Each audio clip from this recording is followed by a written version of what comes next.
किसी भी गैस की solubility according to Henry's law at a constant temperature the solubility of a gas is directly proportional to the pressure exerted over the surface of the liquid. किसी भी liquid के surface पे जो pressure लगा रहा है वो उस गैस की सॉल्युबिलिटी के क्या होगा, डायरेक्टली प्रोपोर्शनल। कल मैंने कुछ ऐसा बताया था कि ये सिंपल सा है कि at a constant temperature solubility of gas is in liquid directly proportional to the pressure. ये बात तो आपने पढ़ा था। फिर हमने यहाँ पे क्या फॉर्मूला पढ़ लिया था, जल्दी बताओ। P इज इक्वल टू, बोलो, P is equal to KH into chi. अब बताओ P को क्या बोले थे, प्रेशर, KH को हेनरी कांस्टेंट और काई को क्या बोलते थे, solubility in the term of mole fraction. इतनी बात हो गई थी हमारी, ठीक है ना। फिर कहा था कि कब केस नहीं होने चाहिए, तो हमने लिखा था कि गैसेस का लिक्विड के साथ रिएक्शन नहीं होना चाहिए। जैसे अगर मैं अमोनिया ले लूं और अमोनिया को वाटर के अंदर मिक्स करूं तो अमोनिया और वाटर आपस में रिएक्ट करके क्या बनाएंगे, अमोनियम हाइड्रोक्साइड। और जैसे ही अमोनियम हाइड्रोक्साइड बन जाएगा, इसका मतलब ये हो गया कि उसकी रिएक्टिविटी तुरंत क्या हो जाए, मतलब रिएक्ट कर जाएगा ना, तो काम खत्म हो जाएगा। दूसरी बात, टेम्परेचर डिपेंडेंट होता है तो टेम्परेचर कांस्टेंट होना चाहिए, टेम्परेचर में बहुत ज्यादा वेरिएशन नहीं आना चाहिए। सारी बातें कल हम लोगों ने कर ली थी। आज की कहानी आगे बढ़ते हैं। अब अगर आपसे पूछा जाए, कल मैंने आपको ग्राफिकल रिप्रेजेंटेशन हेनरी लॉ का नहीं बताया था, आइए देखिए आज ग्राफिकल रिप्रेजेंटेशन देखते हैं, ध्यान से देखिएगा। क्या अगर मैं एक लाइन ऐसे खींचूं, ध्यान से देखो बेटा, अगर मैं एक लाइन ऐसे खींचूं,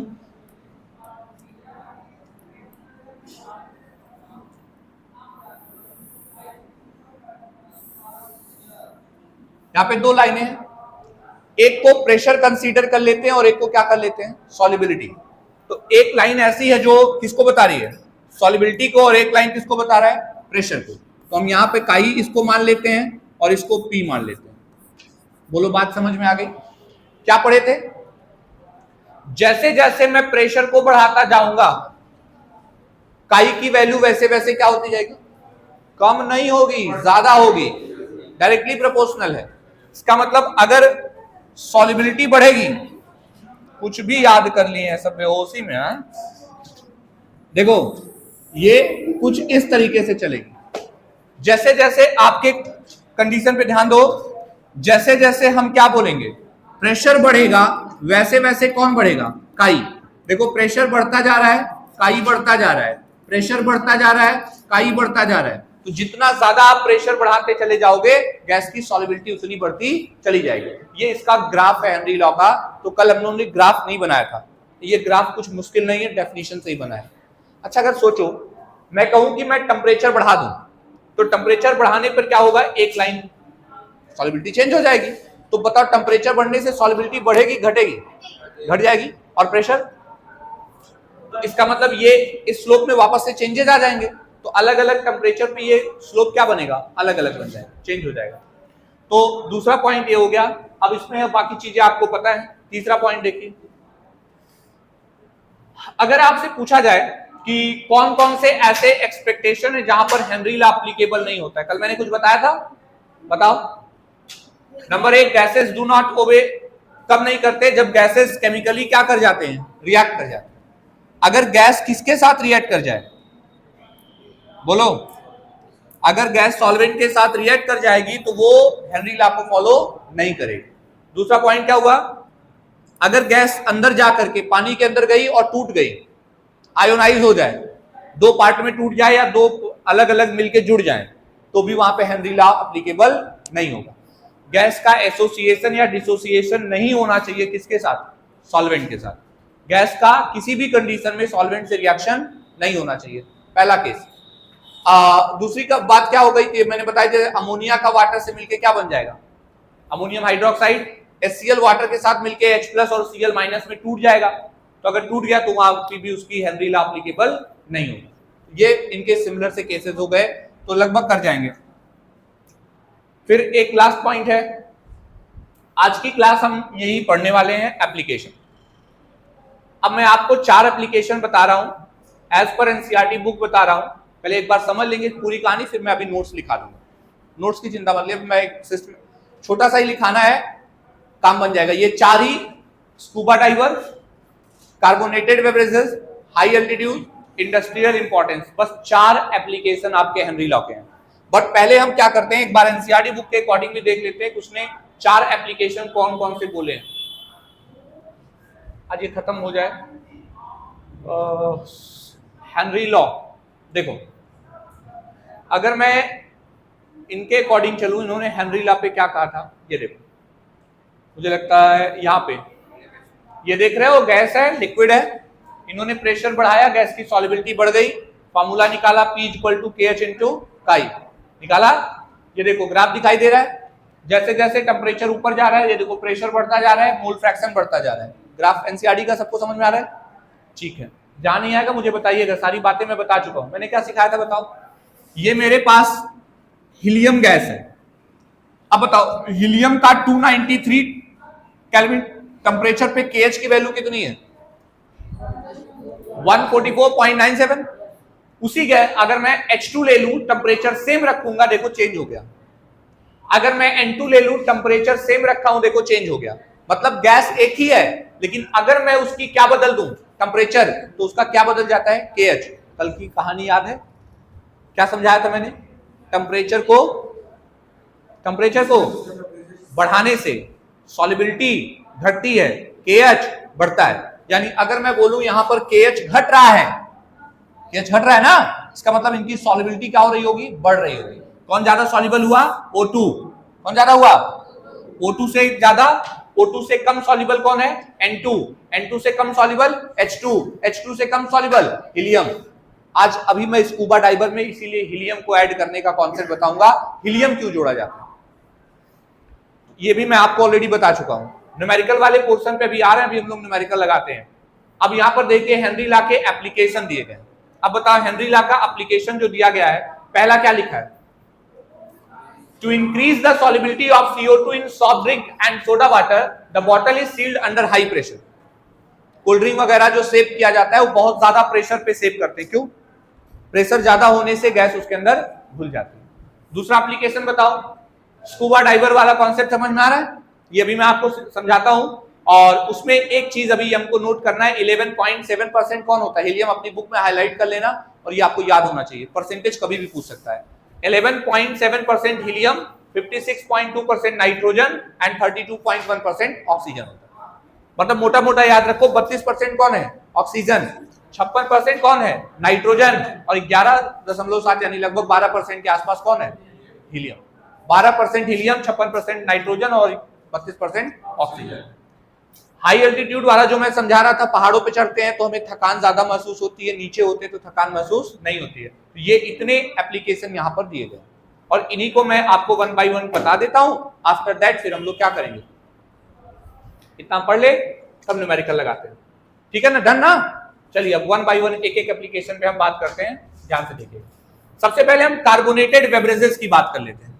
चलो कोई बताओ, अगर मैं ये बोलूं, बेटा वो ध्यान से सुनना, अगर मैं ये बोलूं कि मेरे पास एक कंटेनर है और इस कंटेनर के अंदर कुछ वाटर भरे पड़े, क्या इस वाटर के अंदर ऑक्सीजन, कार्बन डाइऑक्साइड, नाइट्रोजन, कोई भी गैस घुली होगी कि नहीं? घुली होगी। हमारा ब्लड होता है तो हमारे ब्लड में भी नाइट्रोजन, ऑक्सीजन, ये सारी गैसेस हैं, घुली होती हैं, लेकिन एक लिमिटेड क्वांटिटी में घुलती हैं। अब ऐसा नहीं कि हम सांस ले रहे हैं तो जितना बचा सब अंदर घुलता चला गया। भाग रहे हैं नदी के अंदर, छुपे हुए, कोनो दौड़ाया है, जान बचाने के लिए सोचे सारा CO2 अंदर में छुपा दे, बुलबुला ना बने। क्या सारी गैस आपके ब्लड में डिसॉल्व हो सकती है? आपके चाहने से नहीं हो सकती। कैसे डिसॉल्व हो सकती है? अगर किसी भी तरह से हम अपने बॉडी पे ऊपर प्रेशर बढ़ाने लगे तो जो गैस निकल रही है बबल्स के फॉर्म में, वो हमारी बॉडी में ही क्या हो जाएगी? डिसॉल्व हो जाएगी। तो पहला पॉइंट इन्होंने कहा कि जब आप कार्बोनेटेड यानी कोल्ड ड्रिंक की बोतल में बहुत ज्यादा तेजी से प्रेशर एक्सर्ट करते हैं तो उसमें जो गैसेस होती हैं वो उसी के अंदर क्या होती हैं? डिसॉल्व हो जाती है। इससे ज्यादा लिखना नहीं आपको। दूसरा क्या है? स्कूबा डाइवर का कहानी समझ लो। समुद्र में जब कोई भी गोताखोर, हिंदी में स्कूबा डाइवर, इंग्लिश में, जाता है तो क्या होता है बताओ? आपको कैसा लगता है? मजा आता होगा? अच्छा लगता है, बुरा लगता है? आपको हिसाब से क्या होगा? मजा आता होगा उसको ना? समुद्र में कूद गया, बढ़िया चश्मा वश्मा लगाया है, ओकरे बगले से पानी बड़ी बड़ी मछलियां उड़ के जा रही हैं, वो छू रहा है, देख रहा है, कितना मजा आ रहा हो। सिचुएशन इसके एकदम अपोजिट है, जैसा दिख रहा है वैसा है नहीं। क्यों नहीं है? अगर मैं अभी आपके सर पे ऐसे किसी को भी ऐसे पकड़ के दबाने लगूं तो क्या होगा? एक पर्सन को लेटा करके उसके ऊपर 1 क्विंटल के आदमी को चढ़ा दो, कचड़ दो उसको, तो एक आंख हड्डी इधर उधर छटके जाएगी। क्यों भाई? प्रेशर बढ़ रहा है, 1 क्विंटल यानी 100 किलो बर्दाश्त नहीं हो रहा है। अब बताओ, समुद्र की हाइट में जितना ज्यादा नीचे जाओगे आपके ऊपर पानी की उतनी मोटी लेयर बनती चली जाएगी। नहीं तो क्या पानी वेट नहीं होता है? पानी का भी तो वेट होता है ना। आपके घर पे टंकी पानी भर के रखी, कहते हैं बाहुबली बन के उठा लो, पानी का अपना वेट होता है। तो जब आपके शरीर पे लगातार वो पानी का वेट बढ़ता जाएगा तो आपकी बोन्स वगैरह तो ऐसे ही तड़तड़ा के पार हो जाएंगे। कैसे बचोगे तब? यानी अगर कोई सीधे समुद्र में कूद जाए, जहाज में कोनो मारा, वो ईरान मार रहा था मिसाइल, खड़े थे सोचे बच जाए, कूद जाएंगे पनिया में, बच जाएंगे, नहीं बच पाओगे। समुद्र में कूद जाओगे तब भी नहीं बच पाओगे, क्योंकि नीचे जाओगे इतना प्रेशर लगेगा सारी हड्डी पाउडर बन जाएगी। इसीलिए कोई अभी तक समुद्र की गहराई में गया नहीं है, बहुत नॉर्मल हाइट पे हम गए हैं। इतनी हाइट अंदर है कि वहां पॉसिबल नहीं है हमारा जाना, सर्वाइवल नहीं कर पाएंगे। जो पनडुब्बियां बनती हैं, पनडुब्बी जानते हो? पनडुब्बियों की भी एक हाइट होती है कि उसमें पानी में एक लिमिटेड हाइट तक ही जा सकते हैं, ऐसा नहीं कि नीचे कहीं और चले जाएंगे। बैठ के ओकरे अंदर लोहे की बनी है, कोनो टेंशन नहीं है, नीचे नीचे चले जा रहे हैं। एक हाइट के बाद इतना प्रेशर पड़ेगा कि उसकी पूरा आयरन लोहा हुआ सब टूट जाएगा, इतना प्रेशर पड़ेगा। समझ गए मेरी बात? तो प्रेशर पड़ने पर क्या होता है, जितना ज्यादा प्रेशर पड़ेगा, मैंने एक कोई मूवी देखी थी उसमें वही दिखा रहा था, पनडुब्बी जरूरत थी कि उसकी आगे बढ़ने की कैपेसिटी खत्म हो गई थी तो नीचे लेके जा रहा था, इतना प्रेशर पड़ा कि उसका पूरी टूट टाट गया, पाउडर्ड बन गया। तो ये प्रेशर का बहुत खतरनाक कमाल होता है स्कूबा डाइवर के बॉडी पे। अब ऐसा ना हो, यानी उनके शरीर पे बहुत ज्यादा प्रेशर ना बचे और अंदर जाएं और जिंदा निकल आए, उन्हें एक स्पेशल सूट डिजाइन करते हैं। वो सूट सबने देखा है, उसका वीडियो नहीं दिखाना पड़ेगा मुझे, वो सूट सबने देखा होगा। अगर मैं ये बोलूं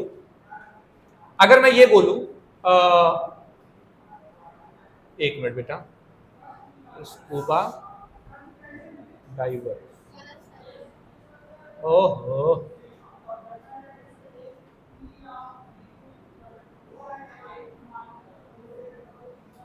अगर मैं ये बोलूं कि उनका जो सूट डिजाइन होता है स्पेशल टाइप का, तो उस सूट के अंदर प्रेशर को बर्दाश्त करने की एक क्या होती है, कैपेसिटी होती है। सूटवा नहीं दिख रहा है क्या कहीं?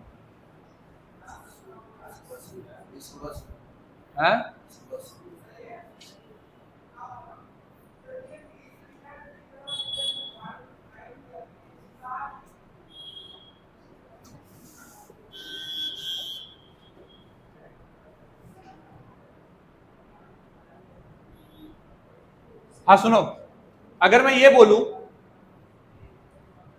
ये देखो, ये तो बहुत गंदा सा लग रहा है, तो लग रहा है वो कहीं जा रहा है। ये देखो, ये जो स्पेशल डिजाइन सूट होते हैं, अब ऐसे तुमने खाली उसको हवा में उड़ते हुए पानी के अंदर जब वीडियो में देखा होगा, इस तैरते हुए लेके डंडा लिया, मारे मछली को पकड़ के लेके आए, इतने देखे होगे वीडियो में, रियल में तो नहीं है देखे होगे सूट। अब रियल के सूट की कहानी देख रहे हो, कितना ज्यादा खतरनाक होता है। रियल में उतना इजी नहीं होता जितना तुम सोच रहे हो कि कपड़ा टाइप का इसे, जैसे हम लोग के स्विमिंग पूल में हम कपड़ा देते हैं, तू पहन लिए, चपटा हुआ है, बस कूद गए लेके, फट जाएगा सब। इतना खतरनाक होता है। देखो प्रेशर मेंटेन करने के लिए कितने इक्विपमेंट लगते हैं उसके अंदर, ताकि वो समुद्र की हाइट पे लगने वाले प्रेशर को क्या कर सके, बियर कर सके, बर्दाश्त कर सके, और सर बंदे के शरीर के ऊपर कुछ ना हो। लेकिन इसका ही मतलब नहीं कि ड्रेस पहन लिया आप कितनों नीचे चला जाएगा, अब हम पाताल लोक से घूम के आते हैं, ऐसा नहीं चलने वाला है। उसकी भी एक औकात है कि एक लिमिटेड हाइट तक ही जाएगा, उसके बाद भी उसे प्रॉब्लम होगी। अब प्रॉब्लम होती क्या है, एक प्रॉब्लम थोड़ी देर के भूल जाओ, वो हल्का है तो उसके शरीर पे फर्क नहीं पड़ता कितना पानी का लोड पड़ेगा। लेकिन बेटा जो पानी सांस ले रहा होगा वो कौन है, गैस है ना, और उसके शरीर में भी तो ब्लड पानी के फॉर्म में यानी लिक्विड के फॉर्म में होगा। तो जो सांस ले रहा होगा वो गैसेज उसके ब्लड के अंदर क्या हो जा रही होंगी, डिसॉल्व हो जा रही। क्योंकि हेनरी ने यही तो बताया कि जितना ज्यादा आप प्रेशर लगाओगे बॉडी के अंदर गैस की सॉल्युबिलिटी उतनी ज्यादा होगी। तो जब लगातार वो चलता जाएगा तो उसके ब्लड में लगातार वो गैसेस घुलती चली जाएंगी। ठीक समझ गए मेरी बात? अब सोचो अगर उसको सफिशिएंट क्वांटिटी में ऑक्सीजन नहीं मिलेगा तो क्या ग्लूकोज का कंबशन होगा? अरे बायोलॉजी का इतना कॉन्सेप्ट पता है ना, हर सेल में ग्लूकोज होता है, हम लगातार जो ऑक्सीजन खींच रहे हैं वो सेल के ग्लूकोज को कंबस्ट करके एनर्जी जनरेट करता है।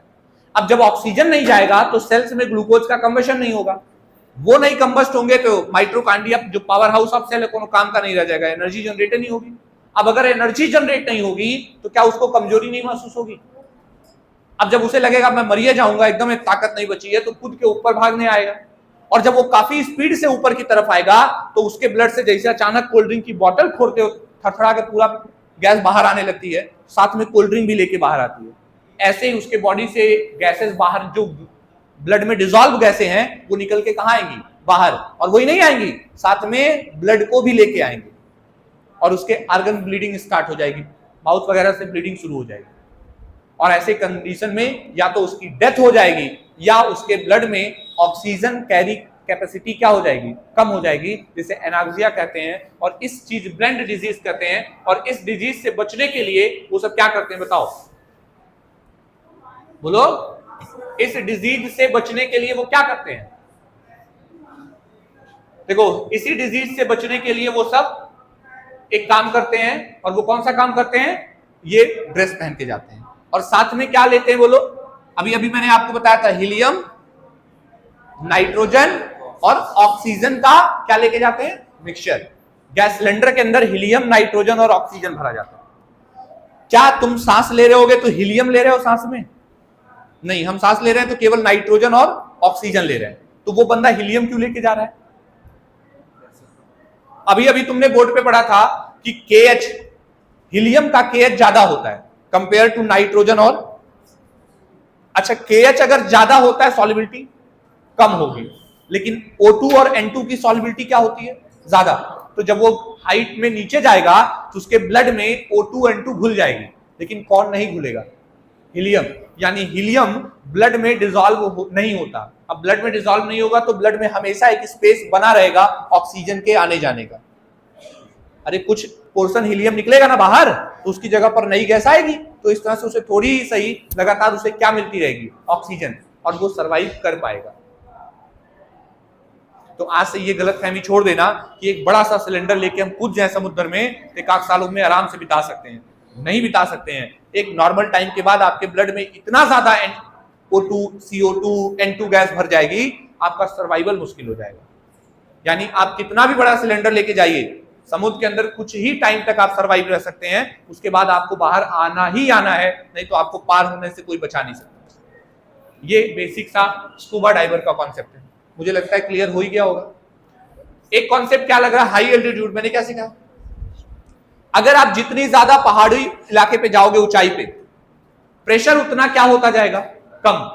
और जब प्रेशर कम होता है तो अभी अभी पढ़े थे ना, सॉल्युबिलिटी कम हो जाती है।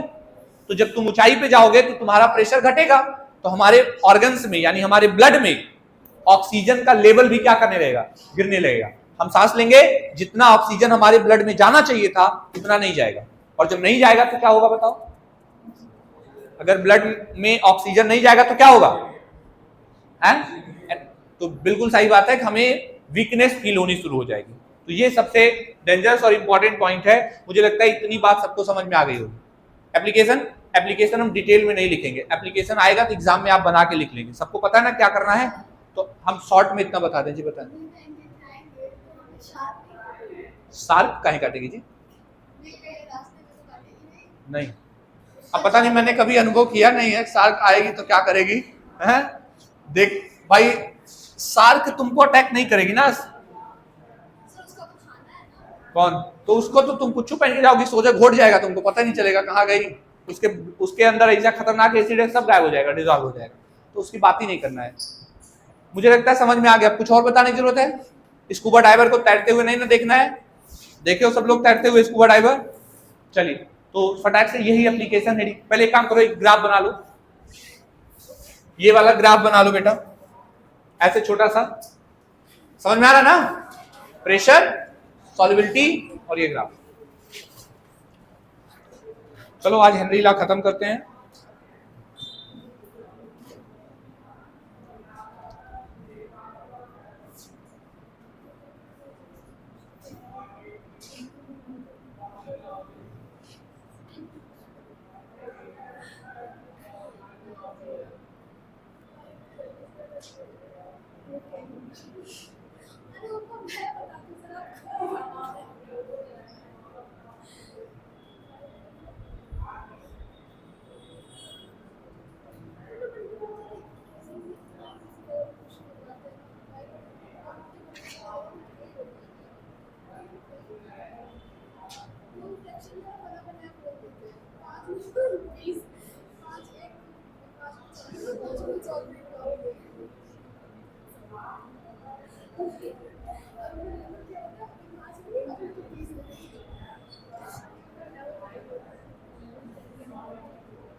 चले,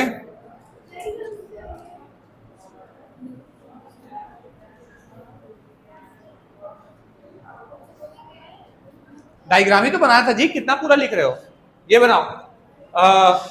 एक तो लाइन खींचने में इतना टाइम लगा रहे हैं। ये एप्लीकेशन डालना, एप्लीकेशन में मैं तुमको बता दूं, इधर देखो एक बार मेरे हाथ से लिखा हुआ देख लो, अच्छा अच्छा लगेगा ना। देखो नंबर 1, अगर मैं कहूं कि एप्लीकेशन, भाई चल जा क्या? अच्छा अब तुमको कलर भी मतलब है।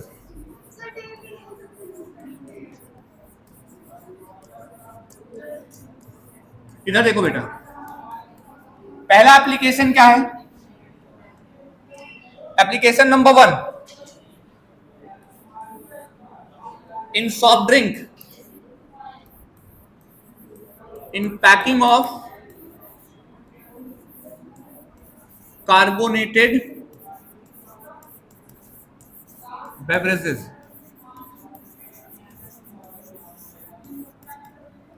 कार्बोनेटेड बेवरेजेस का मतलब किसी भी कोल्ड ड्रिंक वगैरह के अंदर, समझ में आ रहा है ना, बहुत हाई प्रेशर पे लगा करके भरा जाता है। तो अब हम इसको डिटेल नहीं लिखेंगे कॉपी पे, इतना लिखा रहे एग्जाम में समझ जाओगे ना, इतना समझ जाना।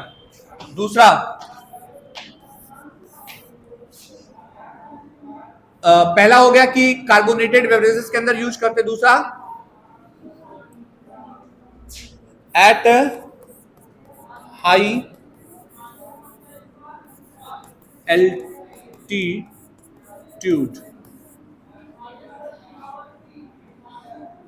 solubility of oxygen in blood decreases due to decreasing pressure. आप डिटेल समझ जाओगे।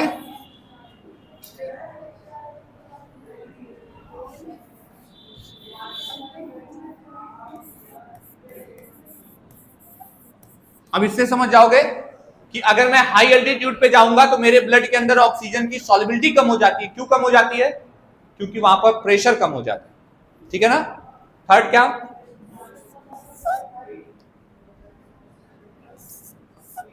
Scuba divers.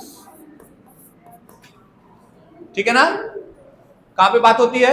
स्कूबा डाइवर में। समझ जाओगे। क्या लेके जाते बोलो, बोलो। दे टेक मिक्सचर ऑफ, बोलो कौन कौन? Helium, nitrogen and oxygen, right, for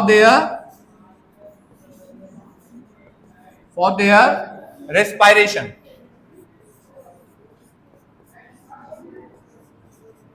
for their respiration, अपने रेस्पायरेशन प्रोसेस के लिए वो क्या क्या यूज करते हैं? हीलियम, नाइट्रोजन और ऑक्सीजन। परसेंटेज याद है? नाइट्रोजन कितना था? पहले हीलियम बोलो, नाइट्रोजन, और ये 32 ये आप याद रखिएगा। इस कॉम्बिनेशन में ये हीलियम, नाइट्रोजन और ऑक्सीजन का मिक्सचर अपने गैस सिलेंडर के साथ लेके जाते हैं, सो दैट इनको। अच्छा ये बताओ, हीलियम का यूज क्या होता है?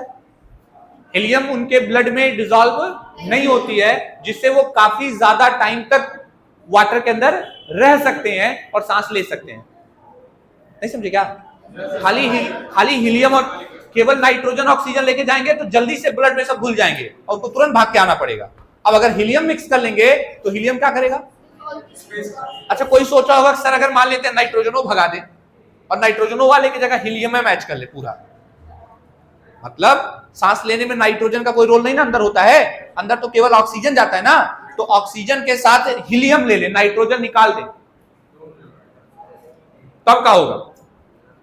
और देर तक रहेंगे, एक आध रात तो बिता ही सकते हैं उसके बाद। हाँ वही तो पूछा हूं, इसीलिए तो रट्टा नहीं ना मारता है। एग्जैक्टली, ये नेचुरल फिनोमेना है, यानी हम जो सांस लेते हैं उसमें केवल ऑक्सीजन नहीं, उसके साथ में किसका होना मैंडेटरी है? नाइट्रोजन का, नहीं तो अंदर से ऐसी गैस निकलती है ना, खाली ऑक्सीजन पाके वरना जल उल के खत्म हो जाएगा।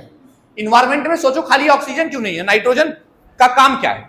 आज तक आपको समझ में आया हमारे इन्वायरमेंट में नाइट्रोजन क्यों है? कोई मुझे बता दो, इन्वायरमेंट में नाइट्रोजन का क्या रोल है? चलो ऑक्सीजन तो हम सांस लेते हैं मान लिया, CO2 हम निकालते हैं मान लिया, नाइट्रोजन काहे लिए? और बाकी कोई गैस है तो वो पोल्यूशन क्रिएट करते हैं इसलिए है। नाइट्रोजन तो पोल्यूशन से नहीं आती है, कुदरत ने दिया है ना, और अच्छा खासा परसेंटेज में दिया है, सबसे ज्यादा। क्यों? किस लिए? नहीं सुन पा रहा हूं। एग्रीकल्चर में कहा, वो छोड़ दो, एक बैक्टीरिया बेचारा खाली सर वो क्या कहते हैं धान उगाने के काम में आता है कभी कभी, और बाकी बताओ, वो तो मान लो यूरिया डाल के काम चला लेंगे।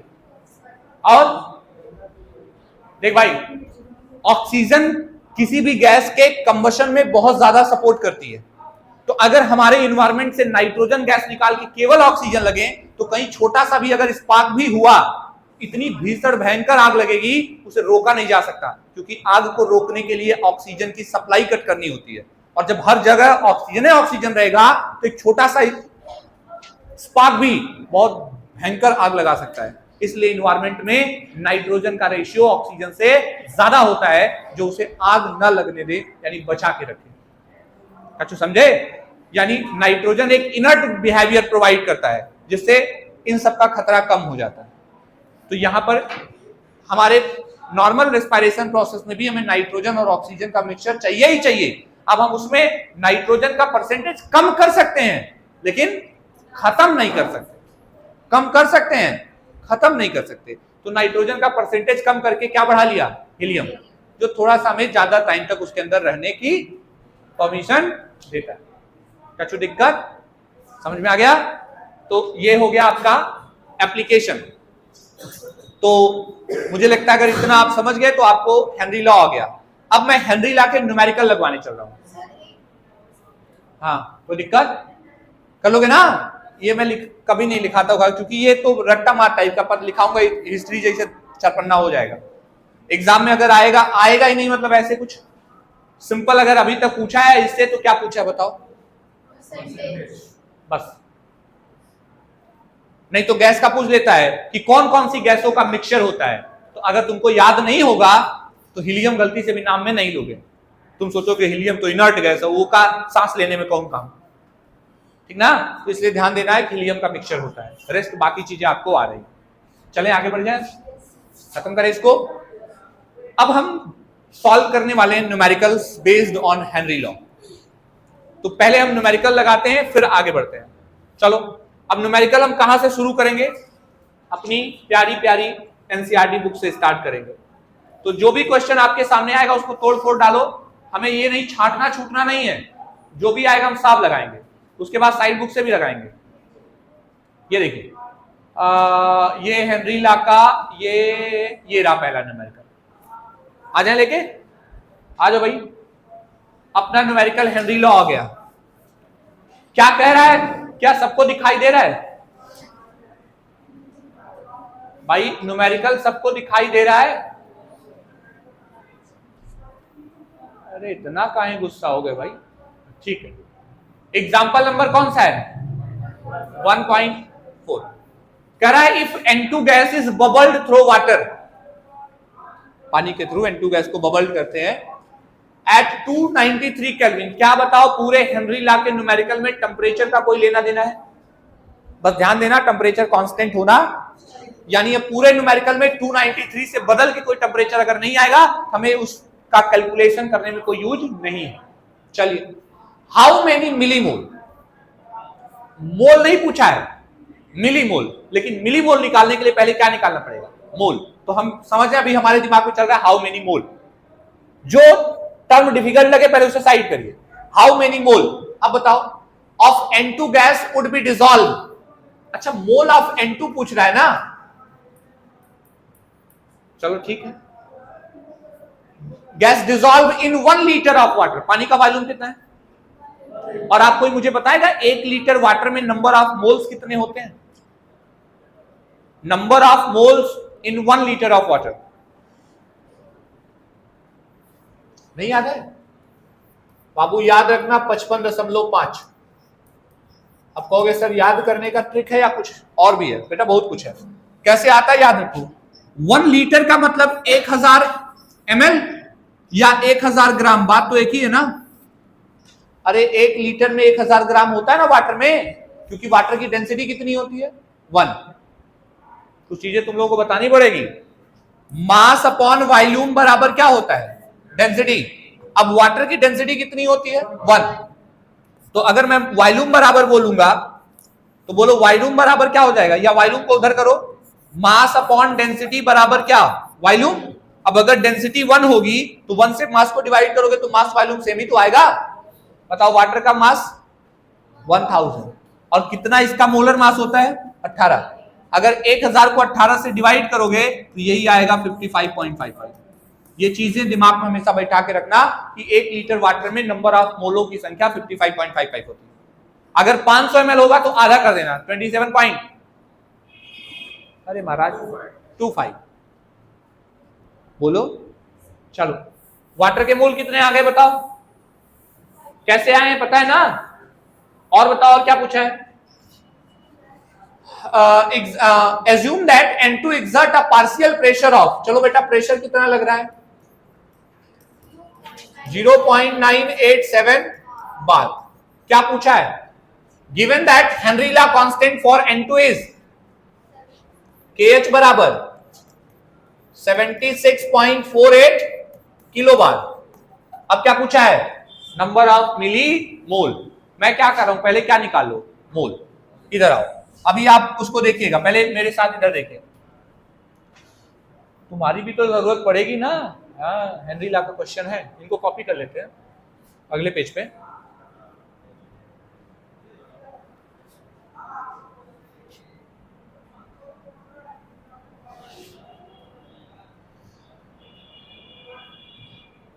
ठीक है, अभी जब इनकी जरूरत पड़ेगी तब काम करेंगे। आइए बताइए, एक बात बताओ, फॉर्मूला क्या पढ़े हो हम लोग? P इक्वल टू,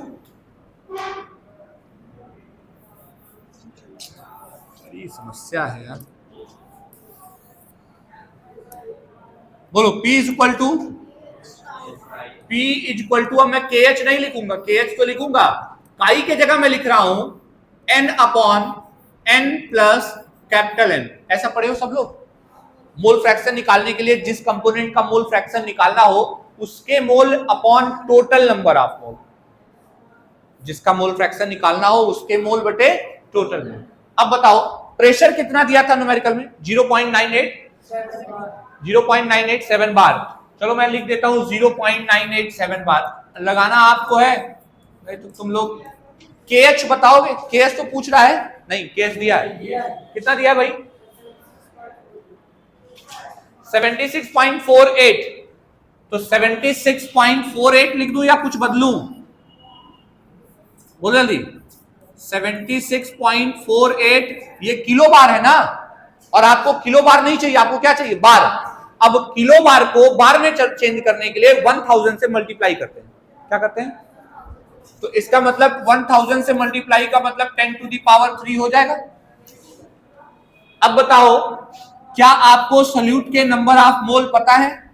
नहीं। क्या आपको सोल्यूट के नंबर ऑफ मोल पता है? नहीं। मैं ये कह रहा हूं पहले मोल फ्रैक्शन ही क्यों ना निकालना? क्यों?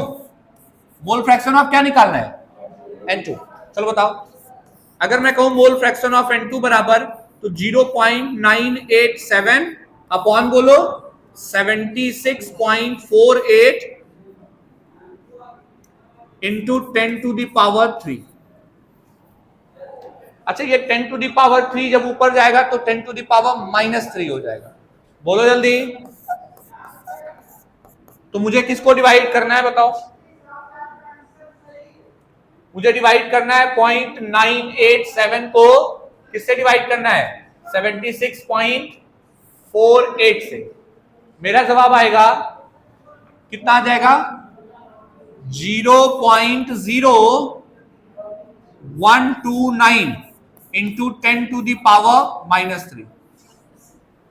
0.0129 इंटू 10 टू द पावर -3। कितना आ गया सबको? अगला क्वेश्चन आप ही को लगाना है, तो जहां नहीं आ रहा होगा मुझे बताइएगा। अभी तक मैंने कुछ अलग नहीं किया है। कल हम लोगों ने एक फार्मूला पढ़ा था। अभी तुमको यहां बवाल लग रहा हो तो बोलो हटा दो। अब नहीं ना लग रहा है बवाल? अब ये दोनों वैल्यू क्वेश्चन में दी गई थी ना, दोनों वैल्यू पुट कर दिया, साइड चेंज किया, N2 आ गया। अब बताओ मोल ऑफ N2 निकालना है। तो हमने पढ़ा है मोल फ्रैक्शन ऑफ N2 बराबर number of moles of N2 upon N plus capital N। पढ़े हो कि नहीं? ये बताओ क्या मोल फ्रैक्शन की वैल्यू बहुत बड़ी आ रही है कि बहुत छोटी आ रही है? बहुत छोटी आ रही है ना। इसका मतलब न्यूमरेटर बहुत छोटा होगा, डिनोमिनेटर बहुत, इसका मतलब समझ में आ रहा है? इसका मतलब बहुत बड़े नंबर में बहुत छोटा सा नंबर जोड़ने उड़ने से कोई बहुत फर्क है? तो हम क्या करेंगे? Mole fraction of N2 approx two equal हम लिखेंगे N अपॉन कैपिटल N। समझ में सबको आ गया? अब बताओ मोल फ्रैक्शन कितना लिख दें? 0 पॉइंट भी हटा दो भाई, पावर एकदम चेंज कर दो।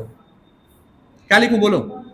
1.29 इंटू 10 टू दी पावर, बोलो कितना था? 1 2 डिजिट और गया तो 3 में 2 और बढ़ जाएगा 5, 10 टू दी पावर -5 बराबर n रहने दो। और इसका कितना बताया था?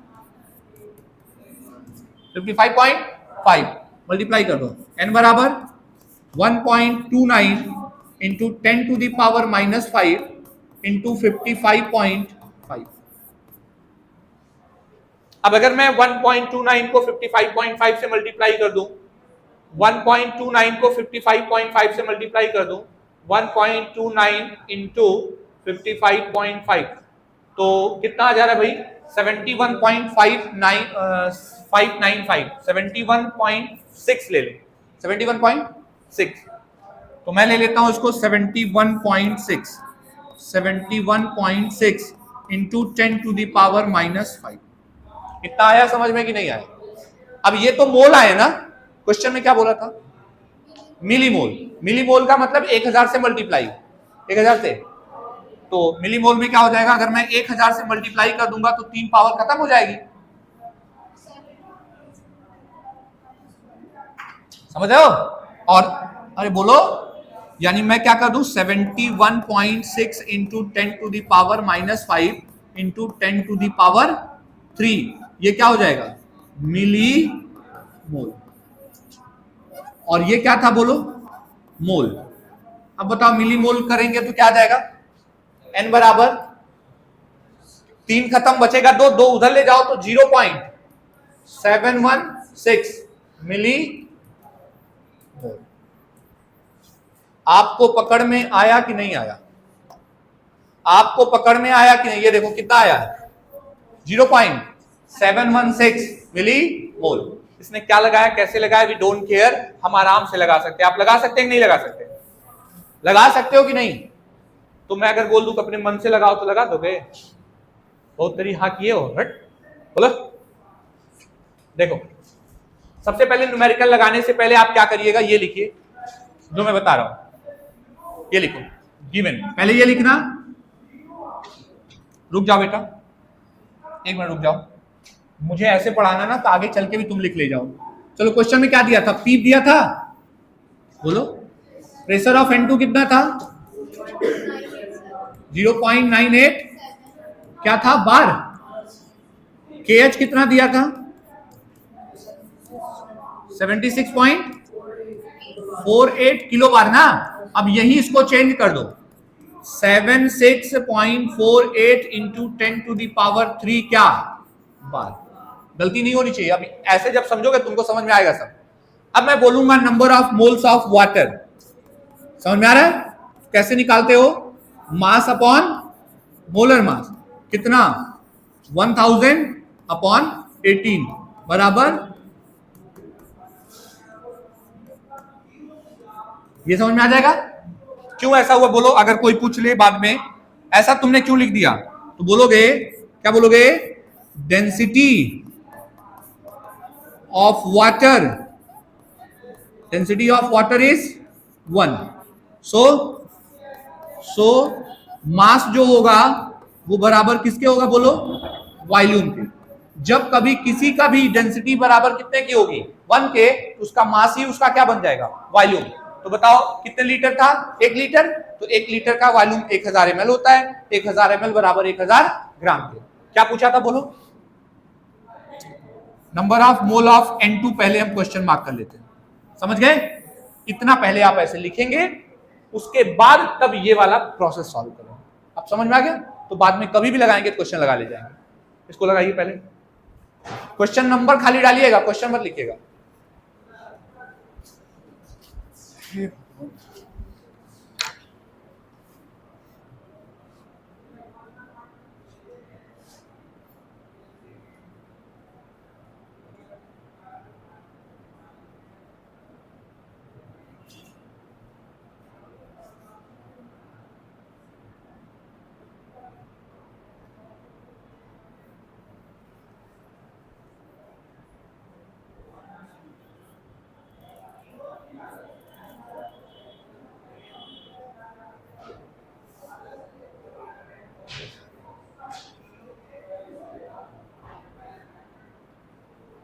यहां तक कोई कंफ्यूजन? अब ये लगाओ, जो लोग को आ रहा है फटाफट फार्मूले लग के लगाते रहो। वैल्यू सब दी गई है, फार्मूला लिखो, वैल्यू पुट करो, निकालो।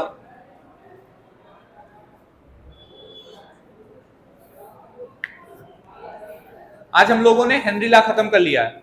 अब इसके 2 क्वेश्चन बचे हैं, वो आज मैं आपको होमवर्क दे रहा हूं। नहीं लगेगा मैं कल लगवाऊंगा, लेकिन आप प्लीज घर पे लगाइएगा, ठीक है ना? हो गया ये वाला लगाओ।